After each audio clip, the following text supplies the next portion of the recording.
उरी हमले पर पूरा देश आक्रोश में है, गुस्से में है। सरकार ने कमर कस ली है। पाकिस्तान को सबक सिखाने के लिए केंद्रीय विदेश राज्य मंत्री जनरल वीके सिंह से इस बारे में बात की है हमारे संवाददाता मंजीत नेगी ने। नुकसान हुआ है। हमारे साथ विदेश राज्य मंत्री जनरल वीके सिंह साहब हैं। जनरल साहब, काफ़ी लंबे वक्त के बाद आतंकियों ने एक बड़ा हमला किया जिसमें भारतीय सेना के 17 जवान शहीद हुए। क्या कहना चाहेंगे, किस तरह का हमला था? क्या देखिए, सबसे पहले तो मैं दुख प्रकट करता हूं और मुझे पूरा यकीन है कि हमारी सेना के जो भी कानून कायदे हैं, सरकार के जो कानून कायदे हैं, परिवारों की देखरेख की जाएगी। बहुत दुखद घटना है। घटना कैसे हुई, क्यों हुई, कहां पर कमी पाई गई, कहां पे क्या हुआ, इसकी जांच जरूरी है। मैं उस हैसियत से कि सेना को मैंने बहुत नज़दीक से देखा है, ज़रूरी है कि इसका विश्लेषण किया जाए कि क्या हुआ है। और ऐसा हमला जो है उसके बारे में हमने क्या किया, क्या कमियां पाई, इसके बारे में सोच विचार करना ज़रूरी है। बाकी हमारे प्रधानमंत्री जी ने, हमारे गृह मंत्री ने, अरुण जेटली जी ने कल जो एक प्रेस कॉन्फ्रेंस की थी उसके अंदर उन्होंने कहा है कि इसके ऊपर क्या कार्रवाई की जाएगी, इस पे आगे क्या किया जाएगा, वो हम सरकार के ऊपर निर्णय छोड़ते हैं कि क्या किया जाए। लेकिन सेना की तरफ से सतर्कता ज़रूरी है। कश्मीर के हालात के ऊपर सबको चिंता करनी ज़रूरी है और मैं चाहूँगा कि इसमें बिना किसी उत्तेजना के, बिना किसी रोष के, ठंडे दिमाग से क्या करना चाहिए, क्या नहीं करना चाहिए, वो सोच विचार करना जरूरी है। जनरल साहब, एक सवाल, आपने अधिकारी के तौर पर कश्मीर में लंबे समय तक काम किया, सेना प्रमुख के तौर पर आपने कहा, उस इलाके की अगर हम बात करें, क्योंकि काफ़ी सेना की मौजूदगी वहाँ पर है, बॉर्डर से लगा इलाका है, इतने बड़े हमले को अंजाम देना कितना आसान था? इस बीच की पहले से खुफिया इनपुट? देखिए, आपको पता है कि एक बार पहले अखनूर के अंदर भी इसी प्रकार एक हमला हुआ था, कालू चक में भी हमला हुआ था, बदामी बाग के ऊपर भी एक बार हमला हुआ था। हमला, और खासकर अगर फिदाई ने उसने मरना ही है तो वो तो कुछ ना कुछ तो करेगा। लेकिन इसके लिए जो हमको क्या कार्रवाई करनी है, क्या वो कार्रवाई हुई, नहीं हुई, कैसे हुई, हर एक हमले के बाद एक जांच कमेटी बैठी, उसने निकाला कि कहां पर हमारी कमी थी और कैसे उसको ठीक किया जाए। तो सेना को और रक्षा मंत्रालय को इसके ऊपर सोच विचार करना चाहिए। एक आखिरी सवाल जनरल साहब, प्रधानमंत्री ने, गृह मंत्री ने, रक्षा मंत्री ने काफ़ी स्ट्रॉन्ग संदेश दिया है कि जो दोषी हैं उनको उनके किए की सज़ा मिलेगी। किस तरह से देखते हैं इस संदेश को? देखिए, उन्होंने देश को आश्वासन दिया, देश के अंदर रोष है, आए दिन कुछ ना कुछ पाकिस्तान की तरफ से होता जा रहा है और मुझे पूरी उम्मीद है कि हमारे माननीय प्रधानमंत्री जी ने जो कहा है उसके ऊपर कोई ना कोई कार्रवाई ज़रूर होगी। और इन हालात में पाकिस्तान के साथ संबंधों की हम बात कैसे करें? देखिए, अब प्रधानमंत्री जी ने बोल दिया, उसके बाद फुल स्टॉप लग गया, तो हम लोग तो उसके बारे में कुछ बोलेंगे नहीं।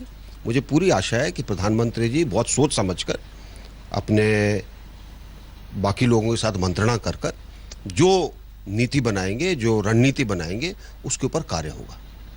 आपको लगता है कि जिस तरह का माहौल बन रहा है देश में और लोग चाहते हैं कि एक कड़ी कार्रवाई है, सर्जिकल स्ट्राइक तक की बात की जा रही है, किस तरह की कार्रवाई संभव हो सकती है? देखिए, किसी भी काम को करने के लिए भावनात्मक कार्रवाई नहीं होनी चाहिए, बड़े ठंडे दिमाग से अच्छी रणनीति के साथ कार्रवाई होनी चाहिए। बहुत बहुत धन्यवाद। जनरल वीके सिंह, विदेश राज्य मंत्री का कहना है कि जो घटना है, खासतौर से जवानों की जिस तरह की हमारी बड़ी क्षति हुई है, वो दुखदपूर्ण है और अब खासतौर से एक सोची समझी रणनीति के साथ, ठंडे दिमाग के साथ, आगे एक बड़ी रणनीति के साथ खासतौर से जो दहशतगर्द हैं और जो पाकिस्तान जिनको समर्थन दे रहा, उनके खिलाफ कार्रवाई की जानी चाहिए। कैमरामैन अश्वनी हल्लन के साथ मंजीत नेगी, दिल्ली, आज तक।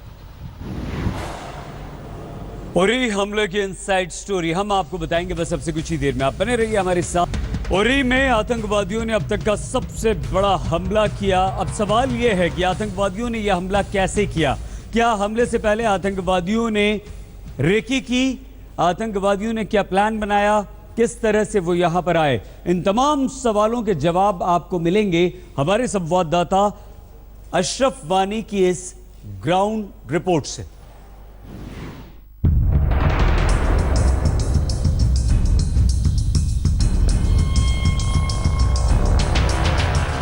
रविवार सुबह करीब 4 बजे जो आतंकी फिदायीन हमला उड़ी में हुआ है उसको हम सिलसिलावार तरीके से अपने दर्शकों को समझाना चाहेंगे। मेरे पीछे जो ये पूरा इलाका है, आप पहले देख लीजिए, झेलम नदी जो पाकिस्तान जाती है पूरे कश्मीर को चीरते हुए, फिर यहीं पर उड़ी से आगे ये मुजफ्फराबाद होते हुए पाकिस्तान के इलाके में दाखिल हो जाती है। इसी के किनारे पर जो ये प्लेटू टाइप का एक जमीन का एक टुकड़ा है, ये पूरा सेना का इलाका है। इसमें सेना का ब्रिगेड है, कई सारी बटालियंस के एडमिनिस्ट्रेटिव ब्लॉक्स भी इसी पर है जो हम आपको तस्वीरों में दिखा रहे हैं। और आप देख सकते हैं कि न सिर्फ ये सेना के अलग अलग परिसर और अलग अलग विभाग इसमें हैं, बल्कि साथ ही साथ यहाँ पर जो उड़ी के लिए एक आर्मी स्कूल है वो भी इसी के बीचों बीच है, कम्युनिटी फैसिलिटी सेंटर वो भी इसी बीच है। और पूरी तरह से सबसे ज्यादा चौकस और सुरक्षा के एतबार से सबसे महत्वपूर्ण ये सेना का ठिकाना यहाँ पर माना जाता है नियंत्रण रेखा के इलाके में। यही वजह रही कि आतंकियों ने अपने निशाने पर इस महत्वपूर्ण इलाके को रखा। आतंकियों के पास पुख्ता जानकारी थी कि वो आतंक के खेल को किस वक्त अंजाम देंगे। और बिल्कुल इन पेड़ों के बीच में वहां पर 10 डोगरा का ये एडमिनिस्ट्रेटिव ब्लॉक था, और जहां पर वो अदला बदली के लिए सेना की जो नई बटालियन आ रही थी एक बिहार, उनके साथ वहां पर उन बैरक्स में बैठे थे। जाहिर है वहां पर करीब 50 से 60 लोग होते हैं, लेकिन आज की रात वहां पर 100 से 200 लोग थे, और उनमें से अधिकतर जो नए जवान थे जिनको यहाँ पर अब पोजीशन संभालनी थी, उनके पास हथियार भी नहीं थे। और दूसरी तरफ से जो दूसरा सबसे बड़ा मसला था वो ये था कि यहाँ पर सेना के जवानों को जो भीतर थे उनको ये पूरा खदशा था कि पूरी तरह से ये परिसर काफी गार्डेड है। झेलम नदी के पास यहाँ सरहद पर कोई दीवार नहीं थी, सिर्फ कटीली तारें थी। कहा जा रहा है कि उन्हीं तारों को काटकर आतंकी यहाँ तक पहुँचने में कामयाब रहे। जाहिर है कि सेना ने जांच के आदेश दिए हैं और एक उच्च स्तरीय जांच इस पूरे हमले पर हो रही है कि कहां पर चूक रही है, क्या वजह रही है, और जिस अंदाज से ये सुरक्षा की चूक इसको माना जा रहा है वो यहां पर हुई है। और जाहिर है कि आने वाले दिनों में सेना शायद इस बात को लेकर खुलासा करेगी कि आखिर इस इतने महत्वपूर्ण सेना के ठिकाने पर आतंकी हमला कैसे हुआ। कैमरामैन रूफ अहमद के साथ अशरफ वानी, उड़ी आज तक। यहाँ पर आप कीजिए बस थोड़ा सा इंतजार, कुछ ही देर में जब हम लौटेंगे तो आपको बताएंगे। उरी के बाद अनंतनाग में पीडीपी नेता के घर आतंकवादी हमला, गार्ड से छीनी AK-47 राइफल।